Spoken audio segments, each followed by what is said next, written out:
কি ব্যাপার আশা, আজ এত তাড়াতাড়ি বিছানা করছো যে? কালকে যে অনেক সকাল সকাল উঠতে হবে। কালকে যে আমাদের নতুন বউয়ের বাপের বাড়ির লোকজনরা আসবেন। মামা বাবু গিয়ে ওনাদের সবাইকে নেমন্তন্ন করেছেন। রান্না, তারপর বাজার হাট, কালকে যে মেলা কাজ আছে। হ্যাঁ, সেটা তো বুঝলাম, কিন্তু নিমন্ত্রিত করা হয়েছে শুধুমাত্র নতুন বউয়ের বাপের বাড়ির লোকদের। তাহলে আর সমস্যা কোথায়? ওই কটা লোকের রান্না তো তোমার সই একাই সামলে নিতে পারবে। আর বাজারের ব্যাপারটা বিহারি মা বাবু ওনারা তো আছেনই। আসলে বালি তো এই বিয়েটাকে মেনে নেয়নি, আর সুহাসের প্রতি এত বড় অন্যায়টা হয়েছে বলে বেহারি ঠাকুরপো খুব অসন্তুষ্ট। ওনারা দুজনেই এই বিয়ের কোনো কাজে থাকবেন না, এরকমটা বলে দিয়েছেন। আচ্ছা, আপনি আমাকে একখানা কথা বলুন দেখি, এই বিয়েটাকে কি আপনি মেনে নিয়েছেন? দেখো আশা, না মেনে উপায় কি আমার কাছে? যদি বিয়েটাকে না মানি তাহলে ওই মেয়েটার কি অবস্থা হবে একবার ভেবে দেখেছো? আমাদের সমাজ যে বড়ই অশিক্ষিত আশা। এই সমাজে স্বামীহীন মেয়েদের অবস্থা যে বড়ই করুণ, বড়ই দুর্বিষহ। তাহলে একবার ভাবুন তো, আমাদের দেশের বেদবাদের কত কষ্ট। এই যে সূর্য বালি, এদের জন্য আমার ভারী কষ্ট হয়। ওদের জীবন যে শুরু হওয়ার আগেই শেষ হয়ে গেল। এই যে বালি, সে তো কত গুণী, কত লেখাপড়া শিখেছে, কিন্তু তাও সবার কাছে সব সময় তাকে বারে বারে হেনস্থা হতে হয়। কি আর করবে বলো? যার ভাগ্যে যেটা লেখা আছে তাকে তেমনটাই ভোগ করতে হয়। আচ্ছা, বালি তো আর 5 জন বেদবাদ থেকে একদম আলাদা। সে তো অনেক লেখাপড়া শিখেছে, আর মনের দিক থেকেও বালি অনেক উঁচু। তা বালির জন্য কি আমরা কিছু একটা করতে পারিনি? দেখো আশা, আমাদের সাধ্যের মধ্যে যা আছে আমরা তো করার চেষ্টা করছি।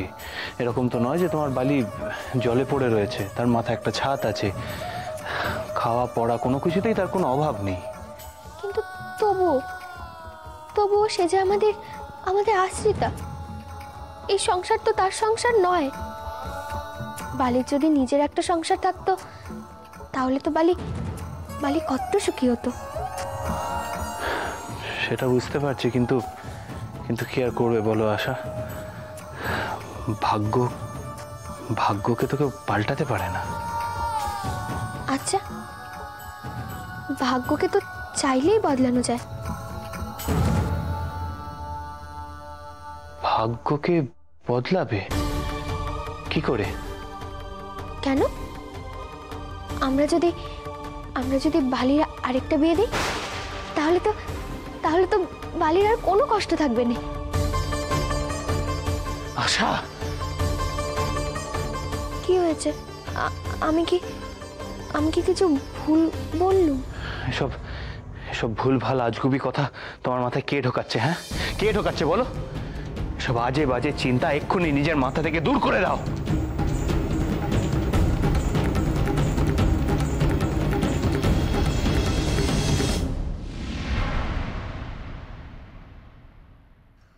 উফ বাবা, এই সিঁড়ি দিয়ে ওঠা নামা করতে করতে আমার পা দুটো বড্ড টন টন করছে।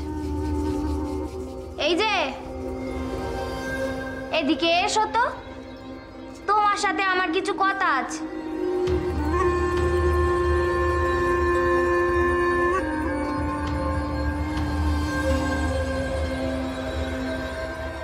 আমার পা দুটো একটু টিপে দাও তো, বড্ড ব্যথা করছে। কি হলো? আমার ভূত দেখার মতো চমকে উঠলে যে? আমি তোমার পা টিপবো? তুমি আমার পা টিপবে না তো কে টিপবে? নাও, আমার পা দুটো একটু ভালো করে মালিশ করে দাও দেখি। একটা কথা যেন মনে থাকে, আমার কথা যদি না শোনো তাহলে ওই বাজা মেয়ে মানুষটাকে কিন্তু আমি শান্তিতে থাকতে দেব না।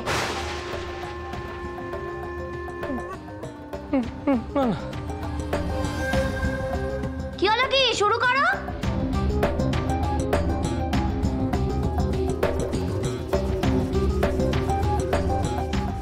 না করো।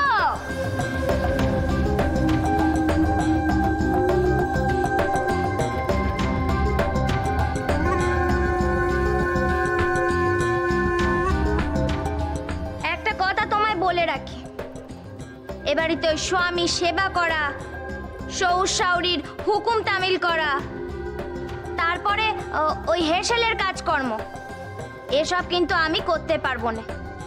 আমার কাছে এসব আশা করো না, ঠিক আছে? কাল আমার বাপের বাড়ির লোকজন আসবে, যদি তাদের সেবার কোনো ত্রুটি হয়েছে তাহলে কিন্তু আমি হুলুস্থুলু বাদিয়ে ছাড়বো। কি কাণ্ডানি মেয়ে মানুষ রে বাবা, এ তো মনে হচ্ছে কাল থেকেই মায়ের সাথে কুরুক্ষেত্র লাগাবে। না, আমি এ বাড়িতে থাকবোই না, সন্ন্যাস নেব আমি। কি হলো, কি বোবাই ধরলো নাকি? না মানে মরণ, এমন ভাবখানা করছে যেন পর স্ত্রীর ঘরে সে দিয়েছে। আরে আরে সুহাস কি করছো বলো তো? হ্যাঁ, আরে এখন বুঝি রঙ্গ করার সময়? শিগগিরই নিচে যাও, নইলে কিন্তু কপালে দুঃখ আছে বলে দিলুম। আজ থেকে কপালে আমার সুখী সুখ, আজ থেকে হেসেলে আমার ছুটি। সত্যি সত্যি সত্যি তিন সত্যি। আর একটা কথা, কাল যদি ওই বাজা মেয়ে মানুষ নিজের ঘর ছেড়ে বেরিয়েছে কি তোমার আশপাশে গুড়গুড় করেছে, তাহলে কিন্তু আমি দুজনের বিষ একেবারে ঝেড়ে দেব। থামো থামো, অনেক হয়েছে। সারা রাত আমার ইঁদুরের মতো আঁচড় কাটলে আমার ব্যথা সারবে না। যাও ওই দিকে গিয়ে শুয়ে পড়ো, অনেক রাত হয়েছে, আমি এখন ঘুমাবো। আলোটা নিভিয়ে দিও।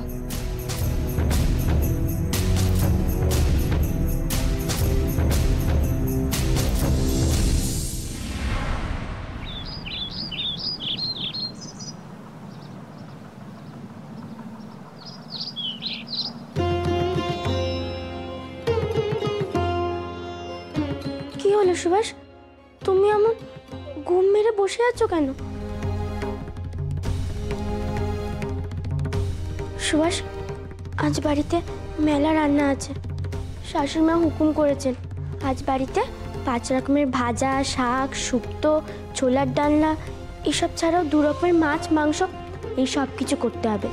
শাশুড়িমা তো বারবার করে বলে দিয়েছেন সুধা দিদিকে ভালো করে বুঝিয়ে দিতে, নইলে যে সুধা দিদি আবার ফোড়নে ভুল করবে। আর তাছাড়া আস্ত বাড়িতে নতুন বাড়ির লোকজন খাবে, যদি কিছু ভুলচুক হয় তাহলে শাশুড়িমা আমাদের আর আস্ত রাখবেন না। কি হলো কি আবাগির বেটিরা,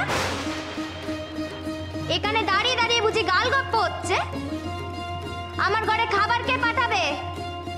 ভাই সূর্য, ওনার জল খাবার পাঠানো হয়নি? ওমা, সে কি কথা, সমু ঠাকুরপোর জল খাবার যে খেমে দিতে অনেকক্ষণ আগে দিয়েছে। আহা, উনি খেলেই বুঝি আমার পেট ভরবে, আর আমি কি চাল চিবিয়ে খাবো নাকি? আমার ঘরে কেন জলখাবার পাঠানো হয়নি শুনি? কে পাঠাবে আমার ঘরে জলখাবার? এই বাড়িতে পুরুষ মানুষদেরই খাবার শুধু ঘরে দেওয়া হয়, মেয়ে মানুষরা হেসে লেগেই খাওয়া দাওয়া করে। শুধু বড় মা পায়ে ব্যথা বলে তাই ওনার খাবারটা ওনার ঘরে দিয়ে আসা হয়। এই বাজা মেয়ে মানুষ, তুই এখানে কি করছিস রে? তোকে কে বলেছে এসব কথার উত্তর দিতে? আমার বউ ভাত, আমার স্বামী, আমার বাপের বাড়ির লোকজন খাবে, তোকে কে বলেছে নাক গলাতে?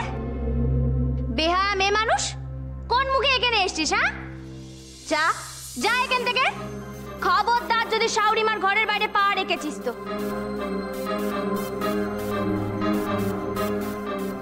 আর এই যে তুমি, তাড়াতাড়ি আমার ঘরে জলখাবার পাঠানোর ব্যবস্থা করো। ওই ধরো খান আষ্টেক লুচি, তার সঙ্গে ঝাল ঝাল আলুর চচ্চড়ি, আর গোটা কয়েক মিষ্টি পাঠিয়ে দিও। বাবা বাবা বাবা, চমৎকার চমৎকার। তাই ভগবতীর ভোগ কার ভোগে লাগবে শুনি? কেন মা, তুমি বুঝি কানে কালা? এমন মধুর স্বরে পাড়া জানিয়ে যে কথাগুলো কইলাম শুনতে পেলে না বুঝি? না বাচা, কালা আমি নইকো, কানে আমি খুব ভালোই শুনতে পাই, তোমার থেকে খানিকটা বেশি ভালো শুনতে পাই। কিন্তু কি বলো দেখি বাচ্চা, এ বাড়িতে না ওই নামে নামে ঝি চাকর নেই আমাদের, হ্যাঁ? তাই তোমাকে যে খাবার কেউ দিয়ে আসবে এটি হবে না। তোমার যদি খিদে পেয়ে থাকে খুব, তাহলে তোমাকে ওই হেসেলে গিয়েই খেতে হবে। বেশ তো, আমার ঘরে যদি খাবার না পাঠানো হয় তাহলে আমি দাঁত দিয়ে কুটোটি কাটবো না। একটু পরে যখন আমার বাপের বাড়ির লোকজন আসবে তখন আমি চিরকুটিকে পড়ে থাকবো আর সবাইকে বলবো তোমরা আমার সাথে কি কি করেছো। দেখি তখন নিজেকে কি করে বাঁচাও। উমা, কি সর্বনাশী মেয়ে গো! হ্যাঁ, ও সমু, বলি সমু রে বাপ, আমার কোথায় গেলি? আয় বাচ্চা আয়, দেখ তোর বউ কি বলছে, একবার নিজের কানে শুনে যা। ওনাকে ডেকে পাঠানোর কোনো দরকার নেই মা, ওনাকে যা শোনানোর আমি কাল রাতেই শুনিয়ে দিয়েছি। ভালোই ভালো আমার ঘরে খাবারটা পাঠিয়ে দিও, আমি আমার ঘরে চললুম।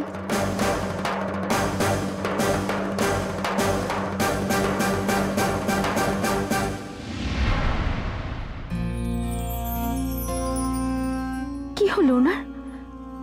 কাল দুপুরের পর থেকে একটিবারও এলেন না আমার কাছে। বিকেলের মলমটা খেমিকে দিয়ে পাঠিয়ে দিলেন। কি নিয়ে উনি এত ব্যস্ত?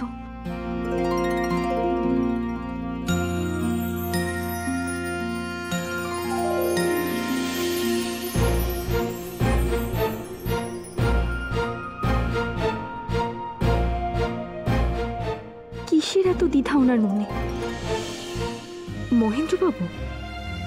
মহেন্দ্রবাবু ওনার মেলামেশাটা পছন্দ করছেন না বলেছিলেন, তাহলে কি সেই জন্যই? কিন্তু বিহারী বাবু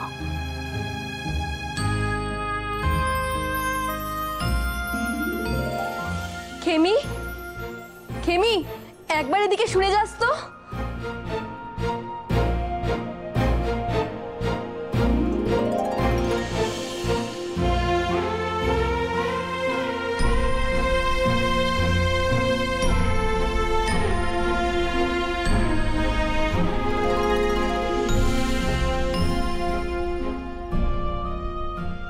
শ্রদ্ধেয় বিহারী বাবু,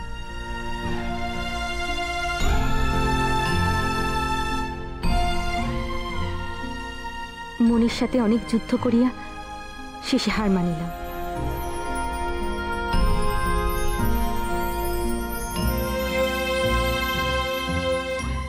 এই পত্র না লিখিয়া আমার কোনো উপায় অন্তর ছিল না।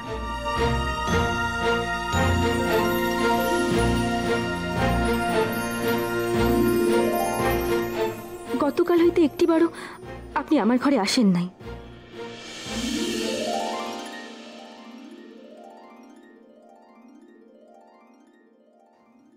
এই বিরহের জ্বালায় যে পড়িয়াছে সেই শুধু এর যন্ত্রণা উপলব্ধি করিতে পারে।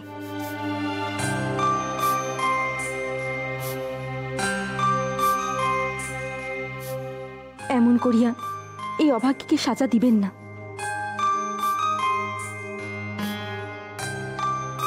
দিনান্তে একটিবার আপনার সহিত কথা বলিবার জন্য আমি উন্মুখ হইয়া থাকি।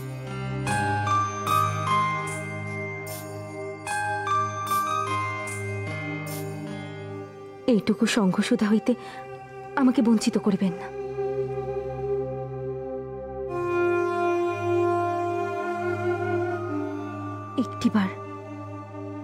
একটিবারের জন্য কি আমার নিকট আসিবেন না? উত্তরের অপেক্ষায় রইলাম। ইতি বিনোদিনী। বিনু দিদি, বিনু দিদি, তুমি আমায় ডাকছিলে? ও এসেছিস? হ্যাঁ। শোন, তোকে আমার একটা কাজ করে দিতে হবে।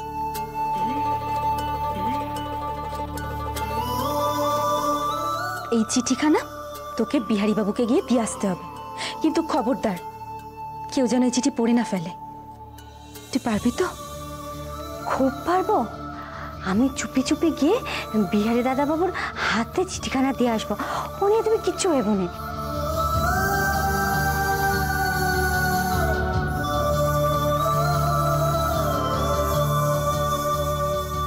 এই নে।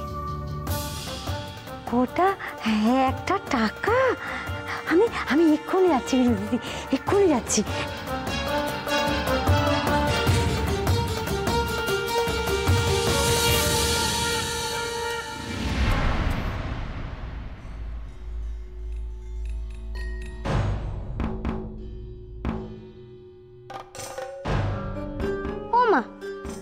ওই ঝিটা না আঁচলের তলে কি নুকিয়ে নুকিয়ে নিয়ে যাচ্ছে।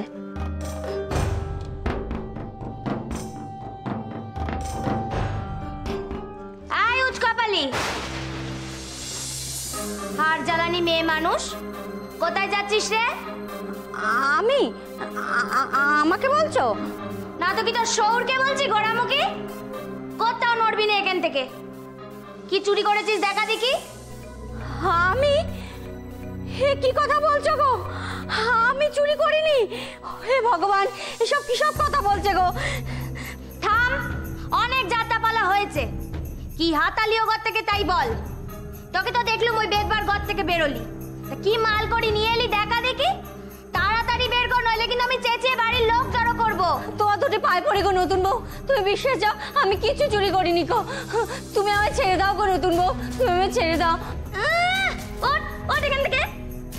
মরণ এমন নকশা করছে যেন ভাজা মাছটা উল্টে খেতে জানে নেকো। শিগগিরই বল কি হাতালি, নইলে কিন্তু এ বাড়ির ভাত তোর কপাল থেকে জন্মের মতো উঠে যাবে।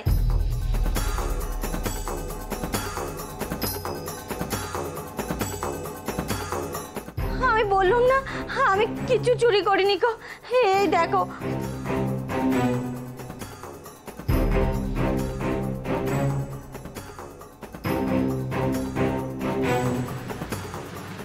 পত্তর, রঙিন পত্তর, এইবার বুঝেছি তুই ওই বেদবার হয়ে দুধগিরি করছিস। ওর প্রেম পত্তর ঠিকানায় পৌঁছচ্ছিস, তাই তো? বেশ, এই পত্তর আমি আগে আমার আঁচলে বাঁধি, তারপর ঠিক সময় হাটে হাড়ি ভাঙব।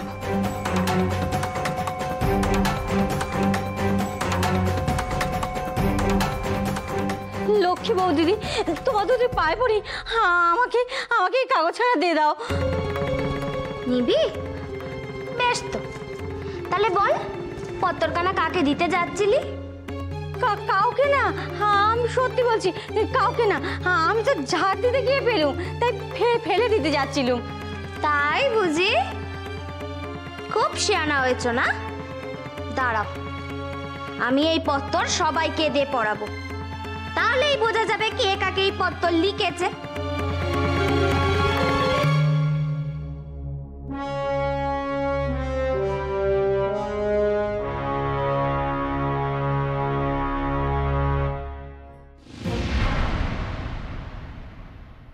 কাল সকালের পর বিনোদিনীর একবারও খোঁজ করা হয়নি। পাটা কেমন আছে কে জানে। একবার যাওয়া উচিত ছিল, এখন একবার গেলে হয়।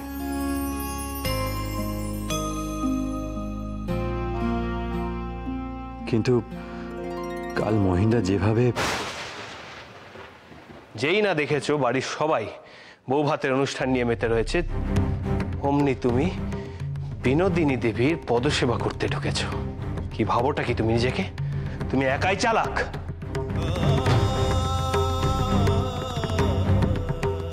কিন্তু আমি এটা নিয়ে এত ভাবছি কেন? মহিন্দা বলল বলে কি মেনে নিতে হবে? আমার নিজস্ব কোনো ইচ্ছে অনিচ্ছে, পছন্দ অপছন্দ কি থাকতে পারে না? বিনোদিনী একজন গুণী মহিলা, তার যদি আমার সাথে দুটো কথা বলে সময় কাটে, তাতে মহিন্দার এত গাত্রদাহ কিসের? বিনোদিনী যদি মহিন্দাকে পছন্দ না করে, তাতে তো আমার কিছু করণীয় নেই, আর আমি এর সুযোগও নিচ্ছি না। তাহলে আমি মহিন্দা বাধা মানব কেন? আমিও তো একটা রক্ত মাংসের মানুষ। না, আর মহিন্দার মেজাজ মজিতে আমি চলবো না, সাই দেব না। যা হবে হোক, আমি বিনোদিনী ঘরে অবশ্যই যাব, এক্ষুনি যাব। বিহারী দাদা বাবু, বিহারী দাদা বাবু, সর্বনাশ হয়ে গেছে গো। সর্বনাশ? কি হয়েছে কি? বিনোদিনী, বিনোদিনী তোমাকে একখানা পত্তর দিয়েছিল। পত্তর? আমাকে? কিন্তু কোথায় সে পত্তর? সে কথাই তো বলছি। ওই নতুন বউ, মানে সমু দাদা যাকে বে করে নিয়ে এসেছে, ওই নতুন বউ আমার থেকে পত্তরখানা কেড়ে নিয়ে চলে গেল।